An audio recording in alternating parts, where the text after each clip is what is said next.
Mark. I appreciate you coming and hanging out with me today. Today, I want to talk about soundtracks. I can't wait to talk about soundtracks.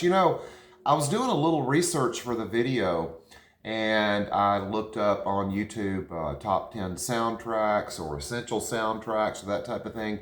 There really aren't that many. Mojo has one, and Cineflix has one, and a couple other folks have one. But in the vinyl community, there's just not a whole lot of videos that are talking about soundtracks, and I really don't get it. Soundtracks don't seem to get a lot of love or respect, and it's kind of like I remember back in the day when I first started collecting records. You just didn't buy greatest hits records. Greatest hits records were kind of frowned upon.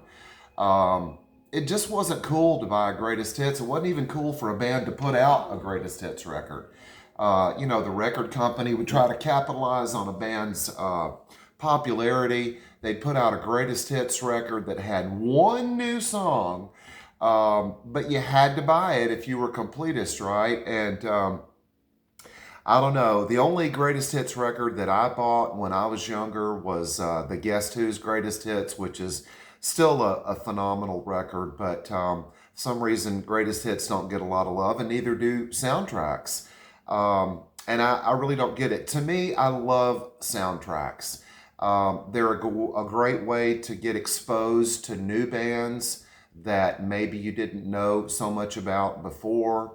Um, and the same thing might exist. I mean, there are bands that put out songs for soundtracks that you can't get anywhere else but the soundtrack. But I love a good soundtrack. And to me, soundtracks are kind of like the big brother of the mixtapes that we all used to love to make so often. I used to have everything: my turntable, my cassette deck, my receiver, my DVD player, my VHS player. Everything was run through my receiver, and everything that went through my receiver was run through my cassette deck.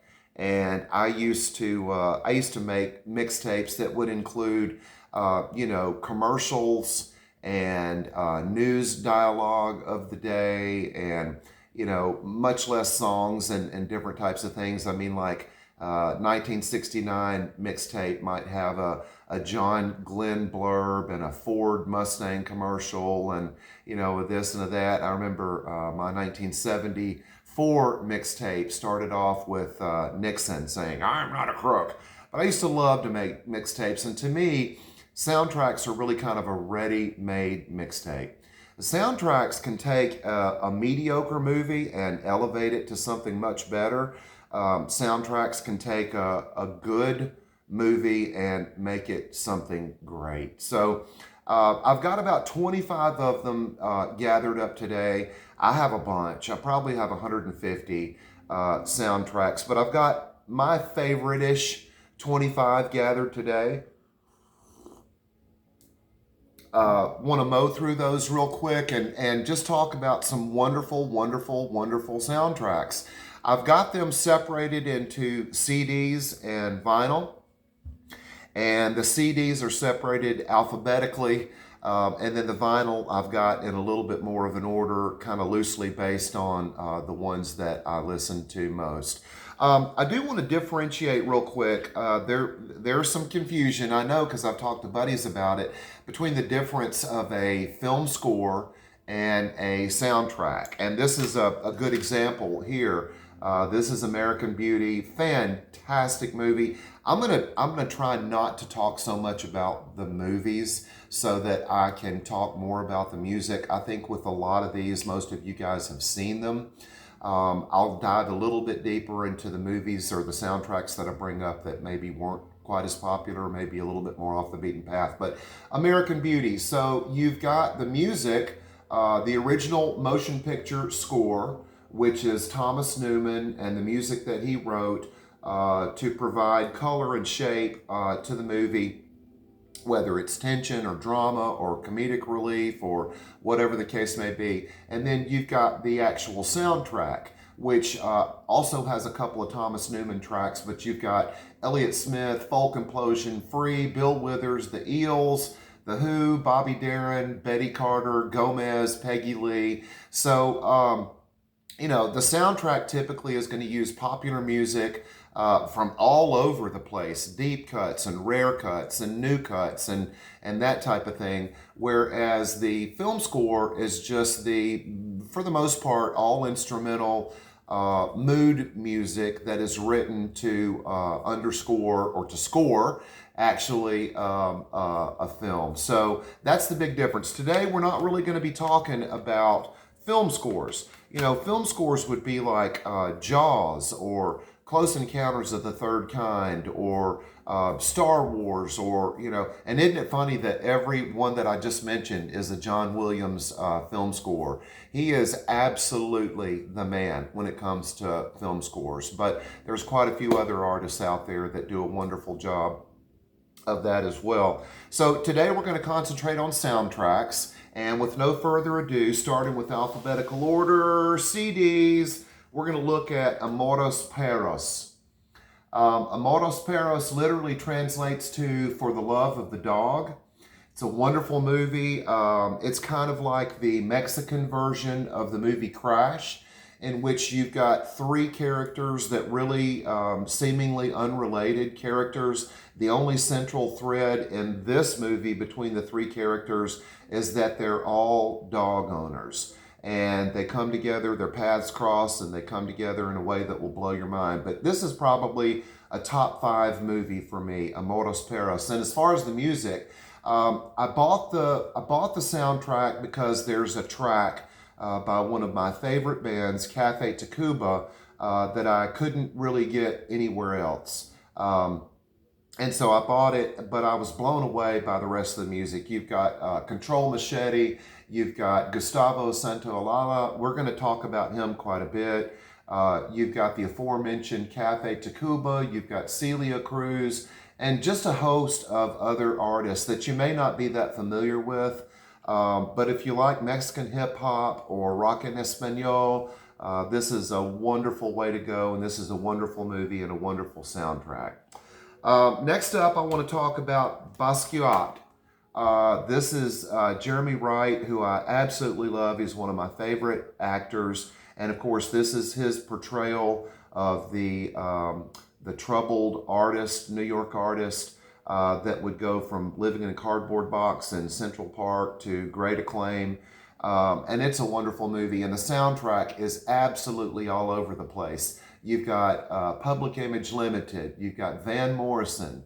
You've got the Toadies, PJ Harvey, Tripping Daisy, Joy Division, Brian Kelly, Tom Waits, David Bowie, The Pogues, and John Cale. So this is another wonderful soundtrack that perfectly accentuates the movie.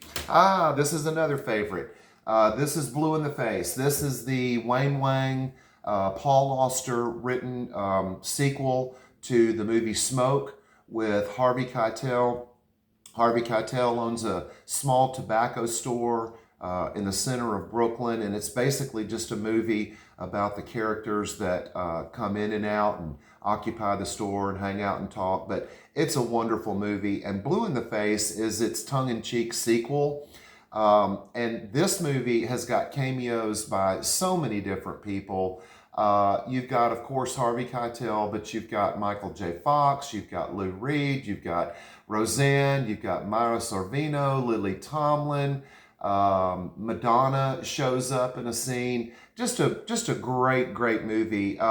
The soundtrack was compiled and put together with a lot of help from David Byrne, and so a lot of his Luca Bop artists are on this soundtrack. But you've got David Byrne and Selena, you've got Soul Coughing, you've got Paula Cole, Spearhead, Zap Mama, the Bush Babies, Gegita, the John Lurie National Orchestra, and then finishes up with Lou Reed's Egg Cream. But this is a wonderful movie.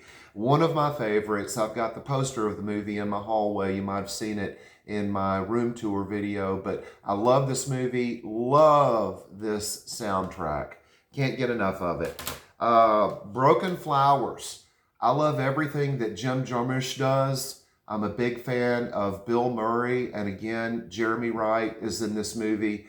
If you haven't seen this movie, Bill Murray is a single, having been in and out of many relationships, successful businessman, but kind of lonely. Um, Gets a letter one day in the mail saying, hey, you have a son. You and I had a son. I never told you about it, but he's about 20 years old now. I believe he's headed your way. And Jeremy Wright, his Ethiopian character that lives next door, steals the show, tells him he must go on a road trip to try to find the woman that he had this son with. They narrow it down chronologically to the 5 possible women that it could be. And they're played by everyone from Sharon Stone to, well, it's a great, great, great movie. And in the movie, Jeremy Wright creates a travel CD, a travel mix for Bill Murray to listen to as he's traveling across the country trying to find these 5 women. And it's absolutely fantastic. If I can pronounce some of these names, you've got Yigael Tazita, you've got the Tenors with Ride Your Donkey, you've got Marvin Gaye with The Perfectly Placed I Want You, so sad and just a wonderful piece of cinema. You've got Holly Golightly, you've got Malatu Atsake, you've got Sleep, Oxford Camerata, Dengue Fever, The Greenhorns. Just a perfect, weird and quirky little soundtrack that perfectly lends itself to the movie and is a lot of fun.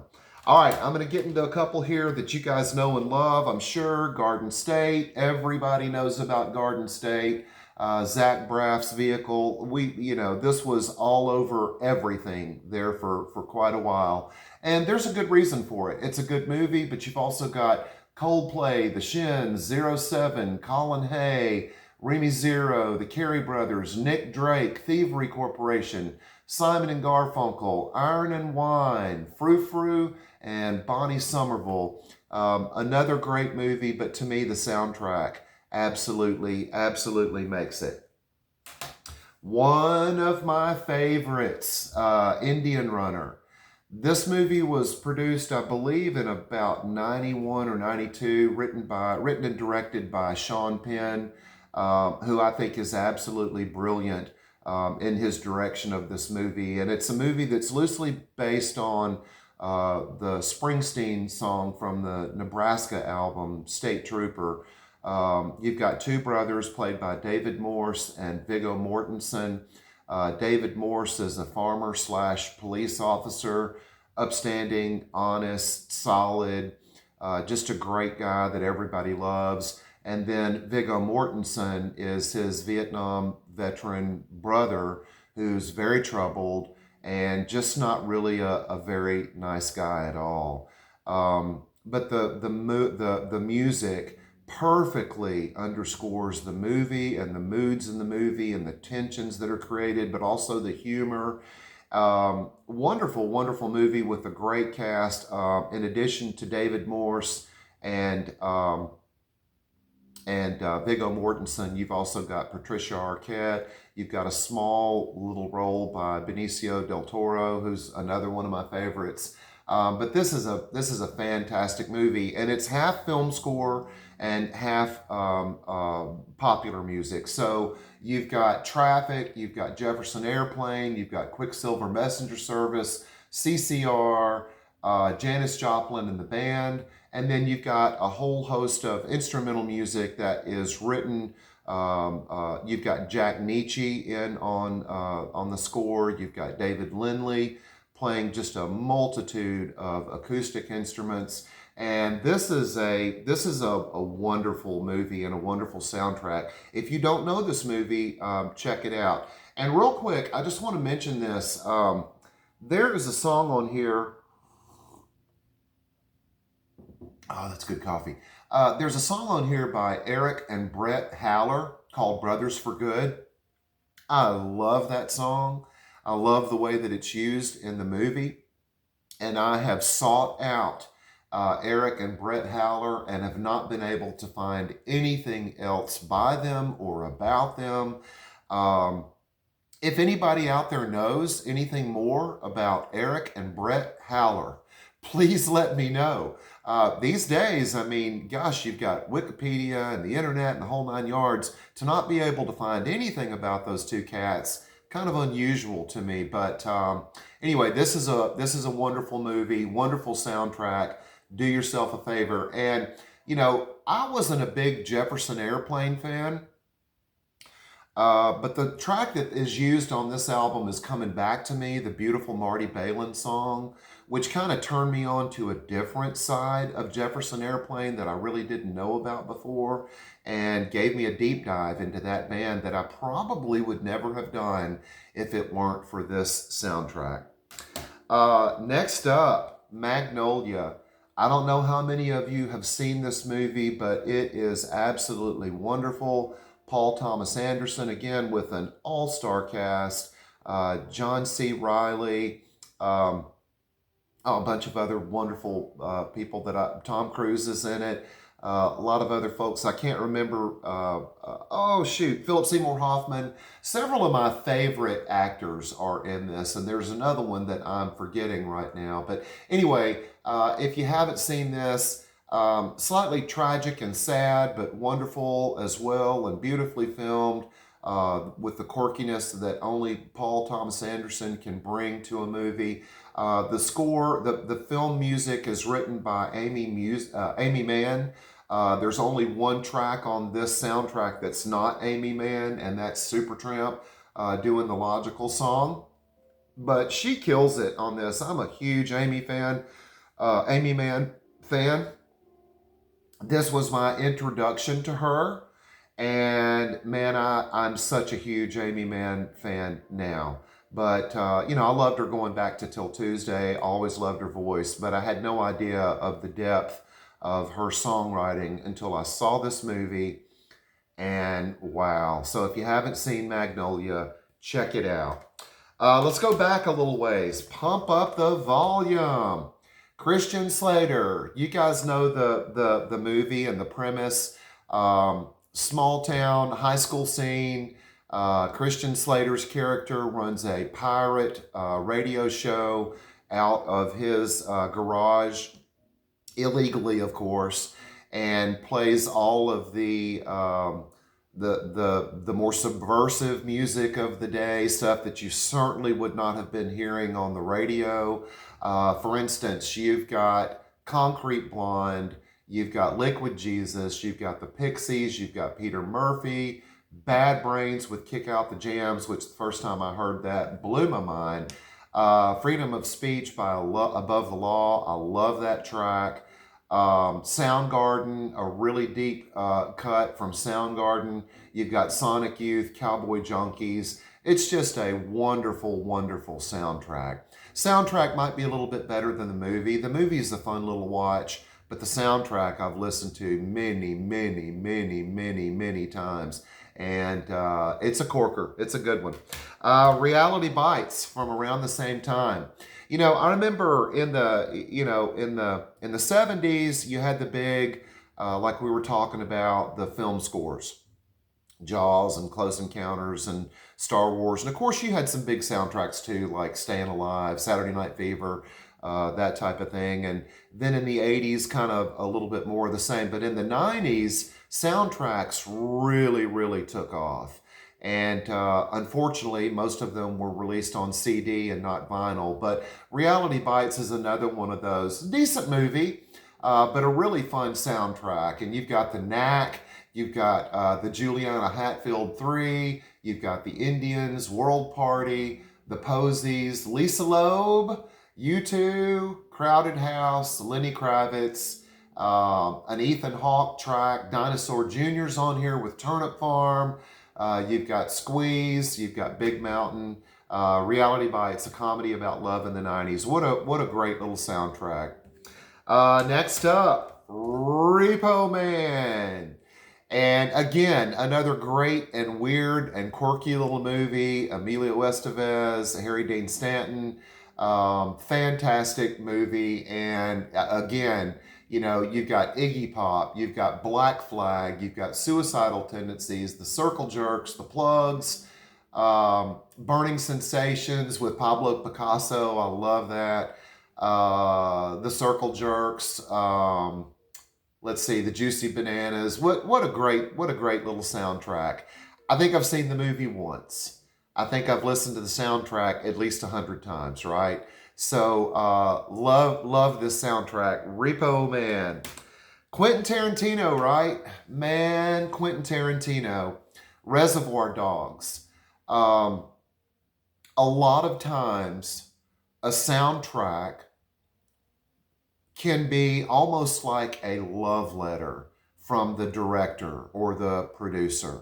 That's almost always the case with Quentin Tarantino, but also other directors like Cameron Crowe, Robert Rodriguez.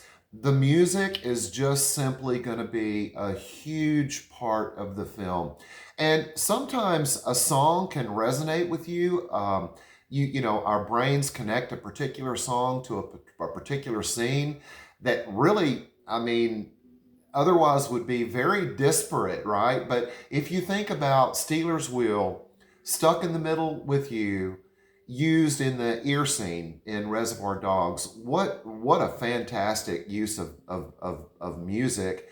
And the way that that song kind of lightens up that horribly tragic and gruesome scene is amazing. But the thing that I love about Quentin Tarantino is that he gives you deep cuts. He gives you cuts that maybe you haven't heard in quite some time. He gives you little bits of film dialogue, and I love that. And it's the same here.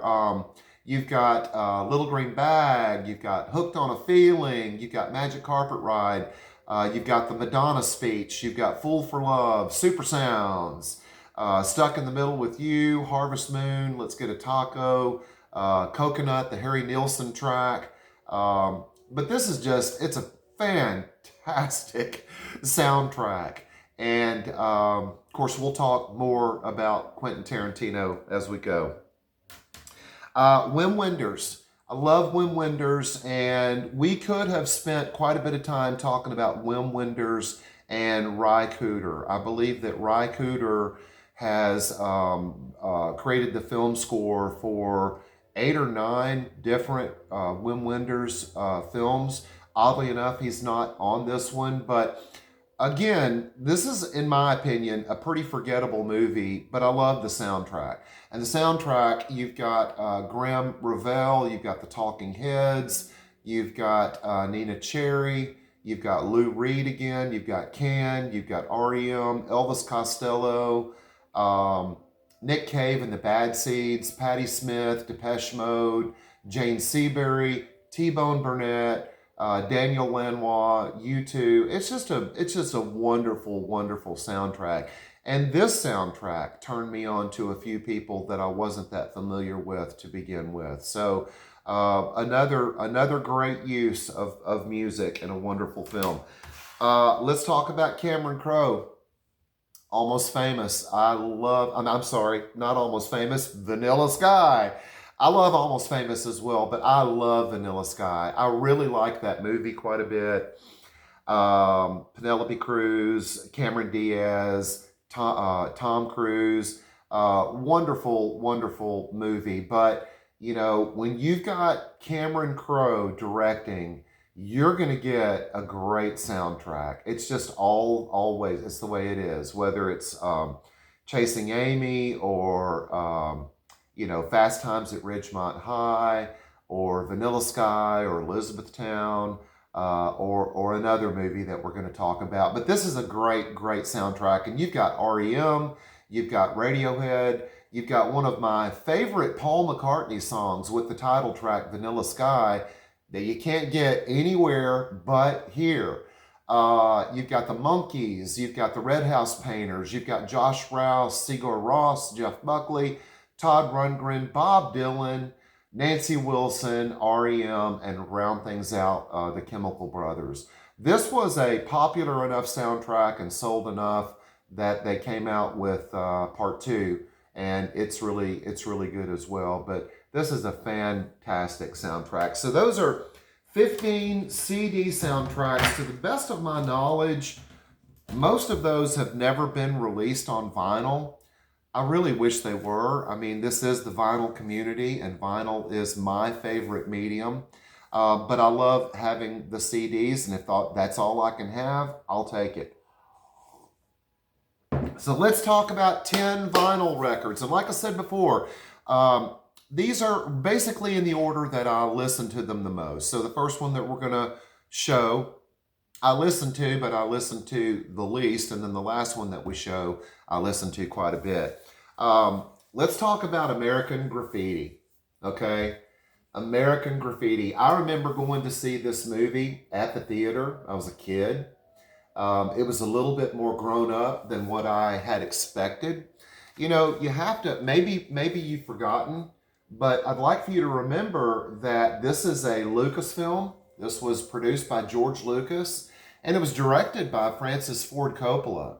So this is not Happy Days, although Happy Days was the TV sitcom spinoff of this movie. But this is the last day of summer for, 5 or 6 different friends growing up, the year's 1962. So the 50s are effectively over. The 60s and all of their confusion are on the way. And I think that this movie paints a beautiful picture of all of those different characters. And it's the music of the day. It is absolutely a nostalgia piece, okay? When you listen to this music, it makes you think of a simpler time, maybe for those characters when they were back in high school and all you had to worry about was whether or not you had a pimple and if you could pass your math test that was coming up, But all the usual suspects are here. You've got Bill Haley in the comments. You've got Del Shannon. You've got the Beach Boys, Chuck Berry, the Clovers, the Cleftones, the Big Boppers on here. Buddy Holly's on here. It's just a wonderful, wonderful record. And you can put it on. It's just a lot of fun. There are very few people that don't like it. Maybe 50s music isn't necessarily your jam, but I can promise you that you'll have a good time listening to this. Next up, this was a biggie. This is The Big Chill. When did this come out? 1983. And I remember this soundtrack was just absolutely huge. The songs that are used in the movie just absolutely fit the scenes that they're used in to perfection. Nothing new here. I mean, you've got Marvin Gaye, Heard It Through the Grapevine, Temptations, My Girl, The Rascals, Good Lovin', Tracks of My Tears, Smokey Robinson and the Miracles, Joy to the World, Three Dog Night. I'll never forget that bathtub scene. Ain't Too Proud to Beg, again, The Temptations, Natural Woman, Aretha Franklin, more Smokey Robinson with I Second That Emotion, the fantastic, pardon me, Whiter Shade of Pale by Procol Harum, used to great effect in this movie. So Tom Berenger, Glenn Close, Jeff Goldblum, William Hurt, Kevin Kline. I mean, we remember, right? But this is a soundtrack, perfect use of popular music. This came out in '83. By the time it came out, most of those songs were 15 to 20 years old. And it was a perfect reminder of just how good that music was. Came out in 1983. If you're a big fan of 60s and 70s music, then by 1983, you're probably thinking, man, what the heck happened? And this is a great reminder of just how good that older music was. Let's talk about Forrest Gump, okay? Occasionally, a soundtrack does a really good job of highlighting a character or a geographical location. We were talking earlier about Ry Cooder. Look at what he did with Paris, Texas. I mean, his soundtrack puts you right in the middle of the desert. Sometimes the music is used to underline a particular emotion, whether it's fear or suspense or joy or confusion or whatever the case may be. In the case of Forrest Gump, this soundtrack really is the music of America, and it's used to great effect. Is it a little bit formulaic? Oh, yeah. I mean, you got the Vietnam scene with CCR Fortunate Son, and you've got, but it works, man. It works. Drop your guard, watch the movie, let those songs come up, and each one of them takes you to a different time and place. Nostalgia absolutely is a huge factor, but you've got Elvis Presley, Hound Dog, and basically it's in chronological order from the 50s all the way up through, the late 70s. But you've got Elvis Presley, you've got Dwayne Eddy, Clarence Frogman Henry, I don't know why I love you, but I do. You've got Wilson Pickett, Joan Baez, CCR, Four Tops, Aretha Franklin, Bob Dylan, Beach Boys, Mamas and Papas, Buffalo Springfield, Jackie DeShannon, The Doors, Simon and Garfunkel, Willie Nelson, Bob Seger. I mean, the list goes on and on and on and on. The use of Bob Seger and the Silver Bullet, Against the Wind, phenomenal. There are songs on here by bands that are on here that I don't really love, but I love the use of the song in the movie, and I think it's absolutely perfect. So Forrest Gump, that's another soundtrack that really is essential. Next up, I don't know how many of you have seen this, but this is Baby Driver. This is the wonderful, wonderful soundtrack to that completely cool and quirky little movie.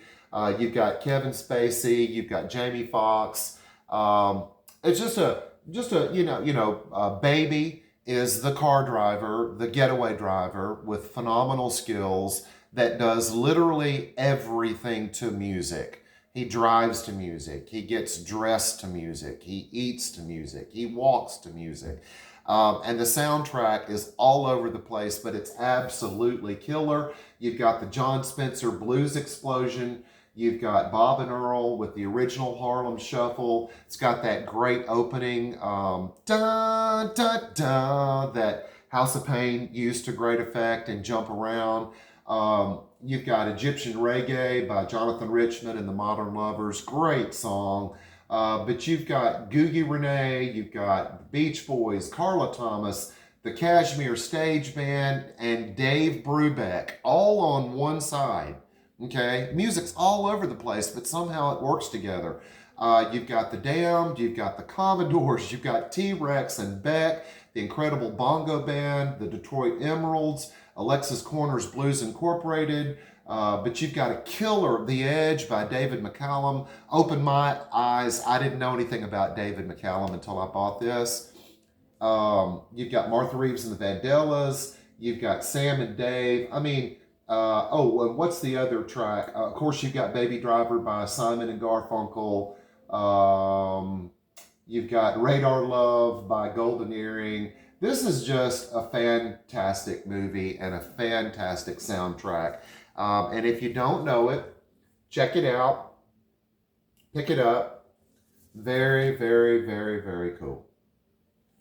Can't talk about soundtracks without talking about T-Bone Burnett. And we can't talk about T-Bone Burnett without talking about Oh Brother, Where Art Thou? I love this movie. I love the soundtrack. We don't need to talk about it a whole lot because you guys are very familiar with the soundtrack and the movie. Put T-Bone Burnett, made him a household name, although he had been around for years. Had made several albums in the 70s that didn't do so well. Toured with Bob Dylan in 75. Formed the Alpha Band and made a couple of great records with them in the 80s that didn't sell at all. But in 1983, he produced the first Los Lobos EP, and then the first full length. Started to kind of make a bigger name for himself. And boy, by the time this came out, just absolutely blew the door off. But this is a wonderful record, and I really had hopes that this record was going to collectively turn America onto bluegrass music. I love bluegrass music.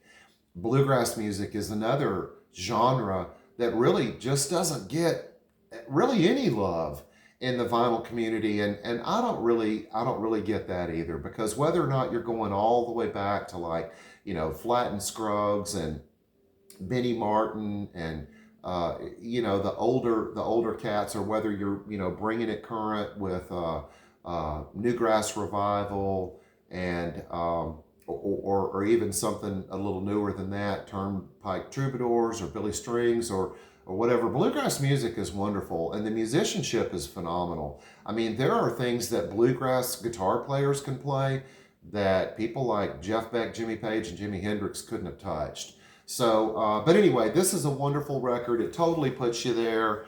I love the cover. Um, you've got George Clooney, John Turturro, Tim Blake Nelson, and John Goodman, Joel and Ethan Cohen. And I love Poe Lazarus, Jimmy Carter. I mean, this to me is the Harry Smith anthology made accessible, okay? It's not near as weird, but it's still very cool, very laid back, and very funky. You've got the Whites, you've got Norman Blake, Chris Thomas King, Alison Krauss, Gillian Welch, and Emmylou Harris. You've got the wonderful John Hartford. If you haven't seen it, check out my John Hartford video. You've got the Stanley Brothers. You've got the Soggy Bottom Boys, which was just everywhere. You couldn't turn on a radio station without hearing the Soggy Bottom Boys. You've got Ralph Stanley. It's just the Cox family, an absolutely wonderful little time capsule. And the music is phenomenal, as is the movie. Pulp Fiction. Said that we were going to talk about Quentin Tarantino again. How can we not talk about Pulp Fiction when we're talking about soundtracks? One of the best soundtracks of all time. And I remember going to see this movie. We won tickets on a radio station, 94.5 The Edge. I was living in Dallas, Texas at the time. And we won tickets to go see this movie before it opened. And it really just tattooed my brain. It was unlike anything else that I had ever seen before. And I absolutely loved it. And you know the cast. You've got John Travolta and Samuel Jackson and Bruce Willis and Christopher Walken. Who could forget his scene with the watch? But the music and the way that this soundtrack is put together, again, you've got those deep cuts, you've got those funky cuts, you've got the dialogue snippets from the movie. It actually starts off with Pumpkin and Honey Bunny, that restaurant scene. Wow. How uncomfortable is that? But it dives right into Link Ray's Miserlou. I'm sorry, not Link Ray, Dick Dale, Miserlou. You've got Royale with Cheese, Jungle Boogie, Kool and the Gang. I love it. Al Green, Let's Stay Together. You've got Bustin' Surfboards by the Tornadoes. You've got Ricky Nelson, Lonesome Town. Dusty Springfield, Son of a Preacher Man. It's just an absolutely wonderful record, and you can put it on. It's going to take you all over the place, but one thing is for sure, you will not get bored, okay? Pulp Fiction. One that I like a little bit more than Pulp Fiction is The Big Lebowski. Again, the Coen brothers. I love The Big Lebowski. I love this movie. I thought it was hilarious. I loved the soundtrack. John Goodman, Steve Buscemi, John Turturro, Jeff Bridges. Just a fantastic, hilarious, wonderfully written movie. And another soundtrack. I love this soundtrack. You've got Bob Dylan, The Man in Me. I had never heard that track until I heard it in this movie. And I love that track. You've got Captain Beefheart with my favorite Beefheart song, Her Eyes Are a Blue Million Miles. You've got Elvis Costello with My Mood Swings. I love that track. You've got Nina Simone. You've got Kenny Rogers in the first edition. Just dropped in to see what condition my condition was in. You've got Meredith Monk, Henry Mancini, Gypsy Kings, Carter Burwell, Townes Van Zandt. Just an absolutely wonderful soundtrack. It doesn't get a whole lot better. We talked about Cameron Crowe earlier.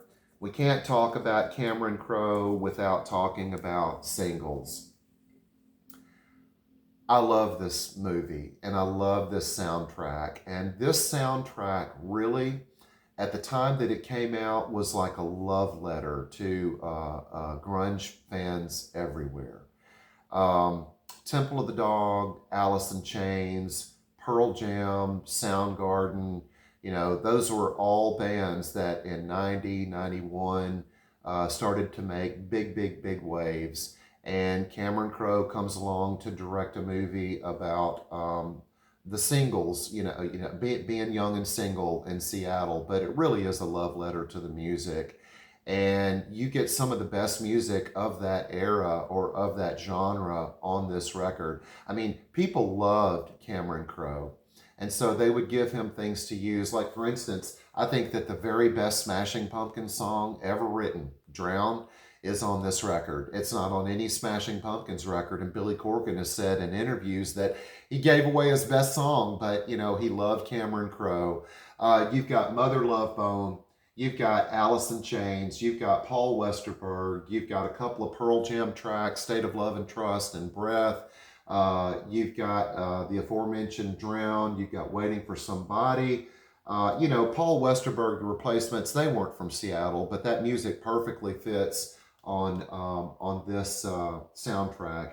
You've got Birth Ritual by Soundgarden. You've got Overblown by Mudhoney.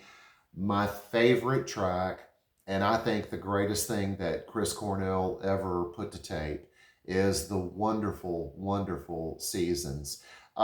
If you go back, I don't want to go down too deep a rabbit hole, but Cliff Pontier, the Matt Dillon character in the movie Singles, the band breaks up, he goes solo, forms a band called Pontier, and Jeff Ament from Pearl Jam, the bass player who did a lot of the graphic art stuff for the movie, designed a little fake cassette for the Pontier band, along with a cover and song titles and the whole 9 yards. Chris Cornell's walking through. He sees the cassette laying there, sees the names of the tracks, Flutter Girl, Spoon Man, Seasons, takes it home, gets on his 4-track, writes songs. He writes a song called Seasons, writes a song called Flutter Girl, writes a song called Spoon Man.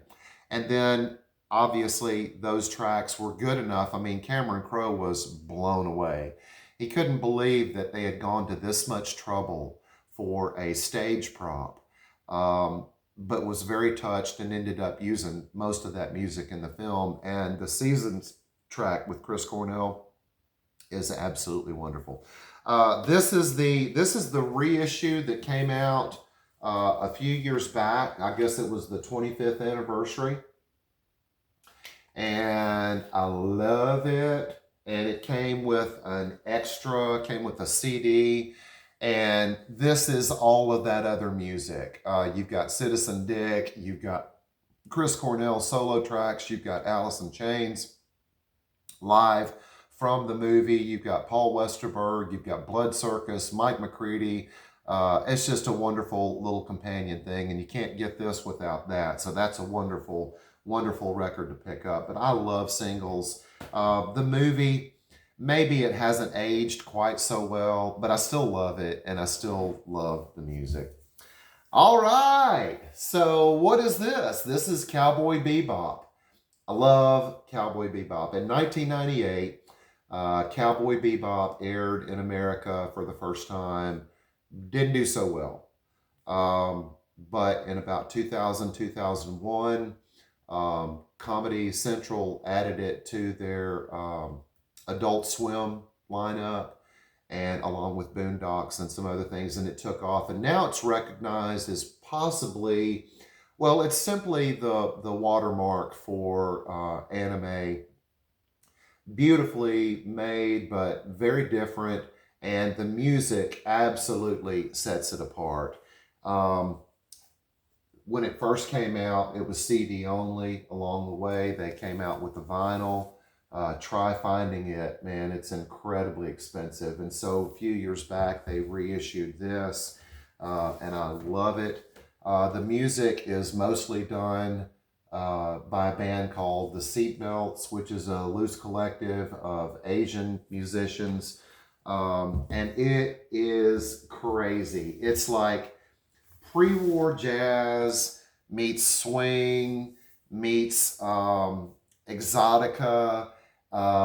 It's like Henry Mancini sits down to record an album with Mark Mothersbaugh. I mean, it's just all over the place.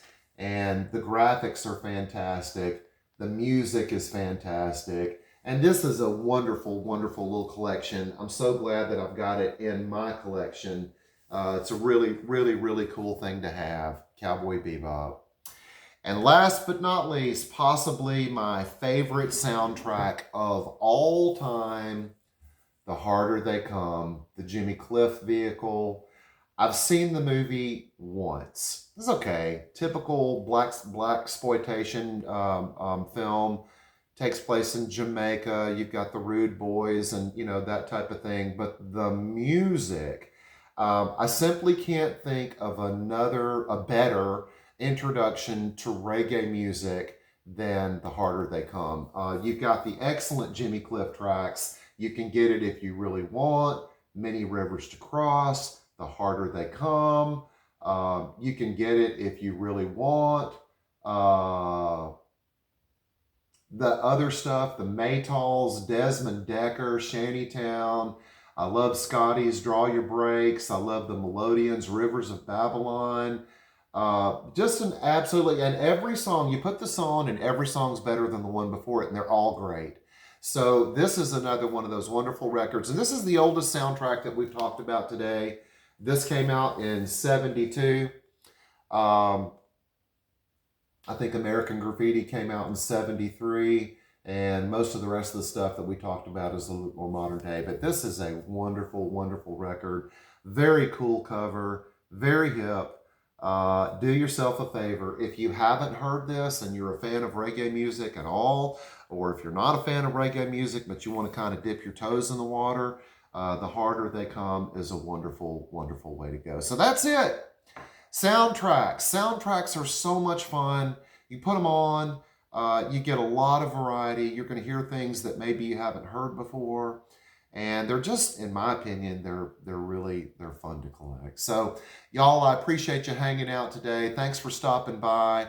I'll look forward to talking to you again soon. In the meantime, have an awesome day. I'll see you later. Take care.